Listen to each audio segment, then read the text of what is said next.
बिस्मिल्लाहिर्रहमानिर्रहीम। अस्सलाम वालेकुम।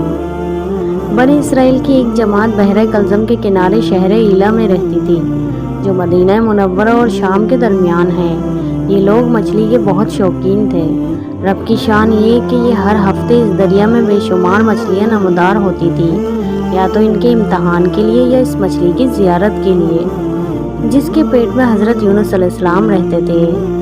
बाकी दिनों में सब मछलियाँ गायब हो जाती थीं। इनके मुंह में पानी भर आया और सोचने लगे कि किसी तदबीर से इनका शिकार करना चाहिए, जिससे शिकार भी हो जाए और हफ्ते के दिन की बेहुरमती भी ना हो। आखिर इन अक्लमंदों ने ये हीला सोचा कि दरिया के इर्द गिर्द बहुत से गहरे गार खोद दिए और दरिया से इस गार तक नालियाँ बना दी। जुम्मे की शाम को इन नालियों का मुंह खोल देते थे कि पानी के साथ मछलियाँ इन गढ़ों में आ जाएं, और इतवार के दिन इन गढ़ों से पकड़ लेते थे और कहते थे हम हफ्ते को शिकार नहीं करते। इन्होंने वो मछलियाँ खूब खाई और फरोख्त की, जिससे ये बड़े मालदार हो गए। 40 या 70 साल तक इनका ये अमल जारी रहा। ये लोग कुल 70,000 थे। इनकी 3 जमातें बन गईं, एक तो शिकार करने वालों की, दूसरे इनसे मना करने वालों की, और तीसरे खामोश रहने वालों की।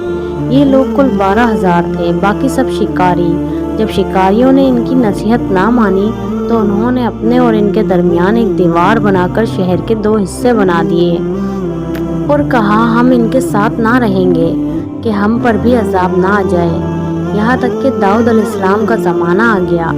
आपने इनको शिकार करने से मना किया और फरमाया, ए बेवकूफ़ों, कैद करना ही तो शिकार है। जैसे कोई हिरन को जाल में फांस ले, उसने शिकार कर लिया, खाए या ना खाए, और खाए तो आज ही खाए या कभी दूसरे वक्त। गर्ज के हफ्ते के दिन तुम्हें शिकार की मुमानियत है, ना कि फ़कत हाथ में पकड़ने की या खाने की।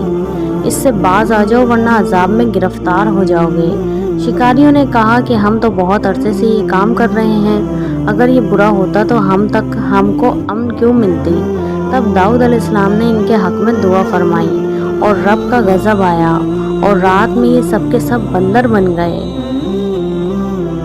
उनके अक्लो हवास तो बाकी रहे, मगर उनकी कुव्वत गोया जाती रही और जिस्मों से सख्त बदबू आने लगी। सुबह के वक्त इस मोहल्ले को लोगों ने देखा कि ना तो इस मोहल्ले से कोई आदमी आता है और ना कोई आवाज़, ना कोई धुआं वगैरह निकलता है।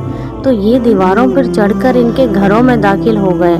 वो बंदर इनको देखकर इनके तरफ दौड़े और इनके कदमों से लिपटने लगे और इनके कपड़े सूंघते और रोते थे। इन लोगों ने कहा कि क्या हमने तुम्हें शिकार करने से मना ना किया था। वो बंदर सर हिलाते और आंसू इनके रुखसारों पर बहते थे। इस हाल पर इनको 3 रोज़ गुजरे और सब हलाक कर दिए गए। ना कोई बाकी बचा और ना इनकी नस्ल चली। लोगों में ये मशहूर है कि मौजूदा बंदर इन ही की नस्ल में से हैं, लेकिन ये गलत है। इनसे पहले भी बंदर थे और ये मौजूदा बंदर इनसे पहले बंदरों की औलाद में से ही हैं, क्योंकि सही रिवायत में है कि कोई मस्क शुदा कौम 3 दिन से ज़्यादा नहीं जीती, ना खाती है ना पीती है और ना ही उसकी नस्ल चलती है।